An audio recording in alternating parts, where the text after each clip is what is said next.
Asek, ito nga po, ano ba to? Paano babasahin? DDoS o DDoS attack? Kasi nagbigay po kayo ng babala kamakailan tungkol nga sa isang posibleng cyber attack na parang traffic flood or DDoS attack na mangyayari on November 5. Ano po ba ito?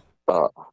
Yung DDoS attack, yun yung tinatawag natin na denial of service. Ibig sabihin ho nito, DJ Chacha, pag halimbawa ho, sa kahit anong website or kahit anong computer system, hindi natin ito magagamit. Kaya DDoS attack ang tawag natin dito. Oo. So, yung babala naman ho natin based on intelligence reports, based on yung mga namomonitor natin na chatter do sa mga communities. Kasi ang November 5, very significant Inadapt yan ng mga hacking community.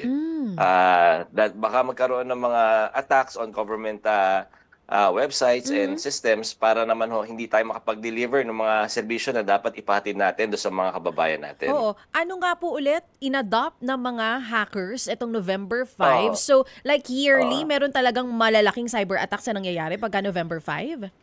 Oo, ito yung mga binabantayan. Hindi lang unang Pilipinas, but bang buong mundo. Because ito yung nagsimula to, yung kung matatandaan nyo, Manong Ted, tsaka Diday Cha, yung movie na V. Kung saan si Guy Fawkes, yung November 5, yung 5th of November.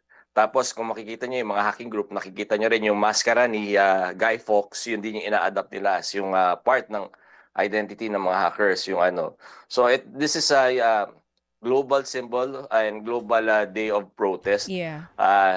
Tapos tayo naman hindi naman natin na binabawalan yan, sinasabi lang natin, do it in a very, very constructive way. Naiintindihan natin may mga pagkukulang pa rin at may mga kahinaan pa rin. Pero, di ba, ang imbitasyon natin, work with government para palakasin lalo yung institution. Lalo-lalo na kung ang gusto nyo talaga mapabuti at mapalakas yung mga sistema natin para mas mapaganda yung serbisyo natin sa mga kababayan natin. Mga kapatid, brothers and sisters, saan ka pa? Dito na tayo sa totoo. Dito na tayo sa True FM. Mga kapatid, mag-subscribe and follow po kayo sa social media accounts ng True Network PH. Yan po kami. Hanapin nyo lang True Network PH, Facebook, Instagram, YouTube, TikTok, and podcast. Mapa-Apple or Spotify man yan, mahahanap nyo kami. Lahat ng mga napapanood at napapakinggan nyo po sa programa, nasa social media accounts namin yan. So, paano mga kapatid? See you sa social media!